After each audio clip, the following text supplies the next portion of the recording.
லாஸ்டா விட்டு கிளம்பும் போது கண்ணடிச்சேன். அந்த கண்ணடிச்சோன்னா அவன் நினைச்சாங்க ரொம்ப ரொமான்டிக் இவரு அப்படின்னு சொல்லி ஏமாந்து போய் கல்யாணம் பண்ணிட்டா. என்ன பொறுத்த வரைக்கும் மரத்தை சுத்தி பாட்டு பாடிட்டு ரொமான்ஸ் பண்ணிட்டு அயோகந்தனை பண்ணிட்டு இன்னொரு கல்யாண பொண்ணு கூட சுத்தின்னு இருக்கிறது ரொமான்ஸ் இல்ல. என்ன பொறுத்த வரைக்கும் ரொமான்ஸ் உன்னை நல்லா பாத்துக்கிறது, உனக்கு உன் பேர் கெடுக்காம நான் நடந்துக்கிறது, உனக்கும் உன் குழந்தைக்கும் நம்ம குழந்தைகளுக்கும் என்ன ப்ரொவைட் பண்ணுமோ அதை ப்ரொவைட் பண்றது, உன்னை நல்லா பாத்துக்கிறது, இதெல்லாம் தான் என்ன பொறுத்த வரைக்கும் ரொமான்ஸ். ஸோ என்னோட தியரி ஆஃப் ரொமான்ஸ் இதுதான். அதை நான் கரெக்டா பண்ணிட்டேன். டிவிலாம் பார்த்துட்டு உருளைக்கிழங்கு மாதிரி இருக்கு அப்படின்ட்டு என்ன முதல்ல பார்த்தது டிவியில தான் பார்த்தாங்க. இவளுடைய ஜாதகமும் போட்டோவும் எங்க அம்மா எடுத்துட்டு வரும்போது தான் மைசூர் வரும்போது தான் தவறு வேண்டிய அல்ல அந்த ஷெஃப் கேப் ஷெஃப் கோட் எல்லாம் போட்டு ஒரு ரவுண்டா இருந்தாங்களா. ஐயோ உருளைக்கிழங்கு இந்த மாதிரி இருக்கு எனக்கு வேண்டாம்னு சொன்னேன். பெங்களூர்ல இருந்து 20 கிலோமீட்டர் தூரம் ஒரு வில்லேஜுங்க. அங்க ஒரு பெரிய டிஷ் ஆண்டனா இருக்கும். அங்கெல்லாம் விஜய் டிவி பாக்குறது தமிழ் சேனலே பார்க்க மாட்டாங்க. விஜய் டிவி இவங்க போய் திருப்பி வந்துச்சான் கத்தி ஃபைனலா விஜய் டிவில ஒரு மாதிரி கொஞ்சம் வந்திருக்கு விஜய் டிவி.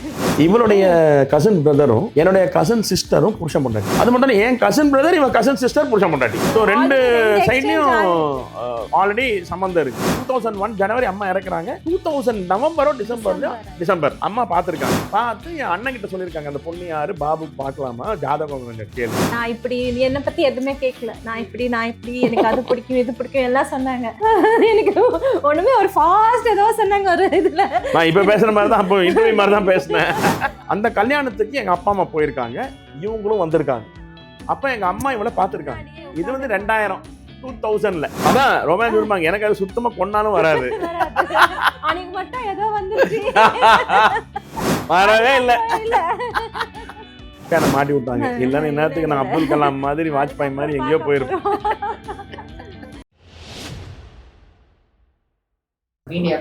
நீங்க எப்போ வந்தீங்க?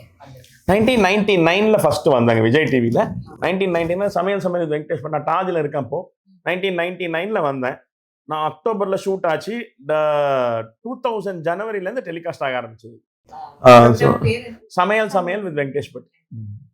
சமையல் அப்போ ஆமா சமையல் விஜய் டிவி 1999 25 இயர்ஸ் ஆச்சு. ஆமா அப்புறம் 1999ல இருந்து 2001 வரைக்கும் சமையல் பண்ணேன். 2 வருஷம் ஃபுல்லா பண்ணேன்.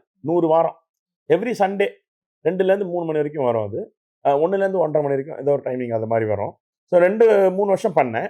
அதுக்கப்புறம் நான் பெங்களூர் போயிட்டேன். 2001ல நான் கிளம்பி பெங்களூர் போயிட்டேன். அம்மா இறந்தாங்க ஜனவரியில. நான் ஜூலைல பெங்களூர் போய் லீலால வேலைக்கு சேர்ந்துட்டேன். 2001 ஆகஸ்ட்ல இவளை பார்க்குறேன், பொண்ணு பார்க்குறேன். 2002 பிப்ரவரியில் கல்யாணம் பண்ணுறேன். 2012 வரைக்கும் பெங்களூர்ல தான் இருக்கேன். 2012ல திருப்பி சென்னைக்கு வந்துடுறேன். அக்கார்டு ஹோட்டலுக்கு சிஇஓ வந்துடுறேன். 2012 என்ன முதல்ல பார்த்தது டிவில தான் பார்த்தாங்க. ஆனா என்னன்னா அதான் இது வந்து எங்களுக்கு வந்து அரேஞ்ச் மேரேஜ். ஸோ ஹாரோஸ்கோப் வந்தது. வந்து அவங்க சொன்னாங்க இப்படி உங்க அம்மா வந்து லாஸ்ட் பார்த்துருக்காங்க ஒரு கல்யாணத்துல. ஸோ ஹாரோஸ்கோப் வேணும்னு. ஸோ எங்க ஹாரோஸ்கோப் எங்க அம்மா கிட்ட என் ஹாரோஸ்கோப் எடுத்துட்டு போனாங்க. அப்புறம் மேட்ச் ஆகுதுன்னு. இவளுடைய கசின் பிரதரும் என்னுடைய கசின் சிஸ்டரும் புருஷன் பொண்டாட்டி. இவனுடைய கசின் பிரதர் என்னோட கசின் சிஸ்டர். அது மட்டும் என் கசின் பிரதர் இவன் கசின் சிஸ்டர் புருஷன் பொண்டாட்டி. ஸோ ரெண்டு சைட்லயும் ஆல்ரெடி சம்பந்தம் இருக்கு. ஸோ அது மாதிரி ஒரு சம்பந்தம் இருக்கிற கல்யாணம் மைசூர்ல நடந்தது. அந்த கல்யாணத்துக்கு எங்க அப்பா அம்மா போயிருக்காங்க, இவங்களும் வந்திருக்காங்க. அப்ப எங்க அம்மா இவளை பார்த்துருக்காங்க. இது வந்து 2000ல கல்யாணத்துக்கு 2 வருஷத்துக்கு முன்னாடி 2001 ஜனவரி அம்மா இறக்குறாங்க. 2000 நவம்பரோ டிசம்பர் அம்மா பார்த்துருக்காங்க. பார்த்து என் அண்ணன் கிட்ட சொல்லியிருக்காங்க அந்த பொண்ணு யாரு பாபுக்கு பார்க்கலாமா ஜாதகம் கொஞ்சம் கேளுன்னு. இவனுடைய ஜாதகமும் போட்டோவும் எங்க அம்மா எடுத்துட்டு வரும்போது தான் மைசூர் வரும்போது தான் தவறு வேண்டி இறந்துடுறாங்க. ஸோ என் அம்மா பார்த்துருக்காங்கன்ற மெயின் ரீசன், ஃபர்ஸ்ட் ரீசன் நான் வேற எந்த பொண்ணையும் பார்க்கல, இவ்வளோ தான் நான் கல்யாணம் பண்ணிப்பேன் நான் டிசைட் பண்ணது தான்.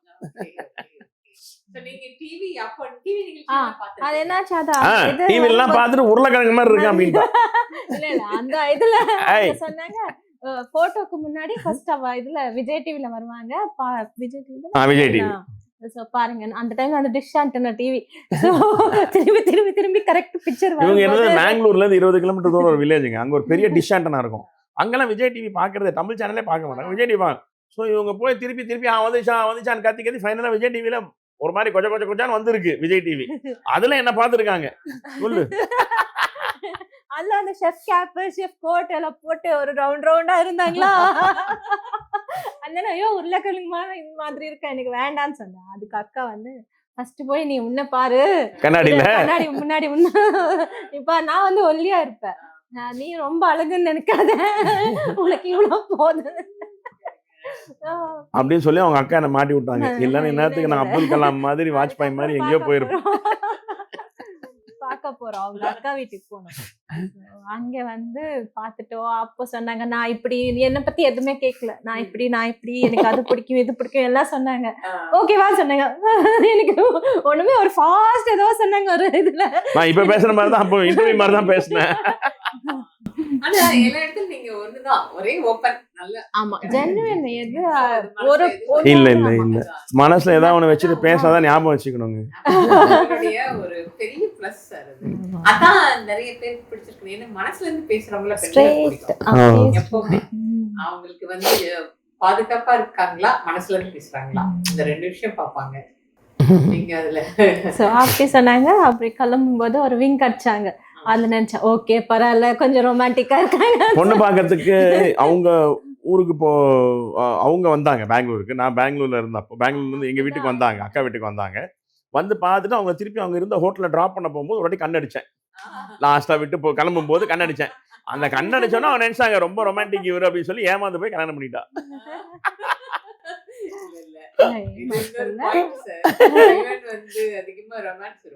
அதான் ரொமான்ஸ் இருப்பாங்க. எனக்கு அது சுத்தமா கொண்டாலும் வராது.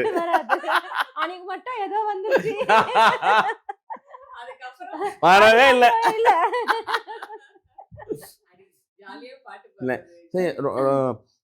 எல்லாத்துக்குமே எல்லாருக்கிட்டையும் ஒரு பெர்ஸ்பெக்டிவ் இருக்கும். கருணைன்றதுக்கு உங்களுக்கு ஒரு பெர்ஸ்பெக்டிவ் இருக்கும், எனக்கு ஒரு பெர்ஸ்பெக்டிவ் இருக்கும். அன்புன்றது உங்களுக்கு ஒரு பெர்ஸ்பெக்டிவ் இருக்கும், எனக்கு ஒரு பெர்ஸ்பெக்டிவ். ரொமான்ஸுக்கும் உங்களுக்கு ஒரு பெர்ஸ்பெக்டிவ் இருக்கும், எனக்கு ஒரு. என்னை பொறுத்த வரைக்கும் ரொமான்ஸ் உன்னை நல்லா பார்த்துக்கிறது, உனக்கு உன் பேர் கெடுக்காமல் நான் நடந்துக்கிறது, உனக்கும் உன் குழந்தைக்கும் நம்ம குழந்தைகளுக்கும் என்ன ப்ரொவைட் பண்ணுமோ அதை ப்ரொவைட் பண்ணுறது, உன்னை நல்லா பார்த்துக்கிறது. இதெல்லாம் தான் என்னை பொறுத்த வரைக்கும் ரொமான்ஸ். என்னை பொறுத்த வரைக்கும் மரத்தை சுற்றி பாட்டு பாடிட்டு ரொமான்ஸ் பண்ணிட்டு அயோகந்தனை பண்ணிட்டு இன்னொரு கல்யாண பொண்ணு கூட சுற்றின்னு இருக்கிறது ரொமான்ஸ் இல்லை. ஸோ என்னோட தியரி ஆஃப் ரொமான்ஸ் இதுதான். ஸோ அதை நான் கரெக்டாக பண்ணிட்டு இருக்கேன்.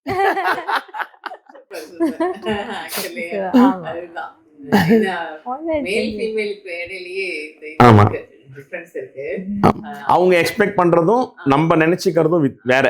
ஸோ அதனால தானே எக்ஸ் குரோமோசோம் ஒய் குரோமோசோம் பிறப்பிலே நம்ம வித்தியாசப்படுறதே அதனால தானேங்க. எண்ணத்துலேருந்து உருவத்துலேருந்து எல்லாமே டிஃப்ரெண்டா இருக்கிறதுனால தான் அந்த ஈர்ப்பே.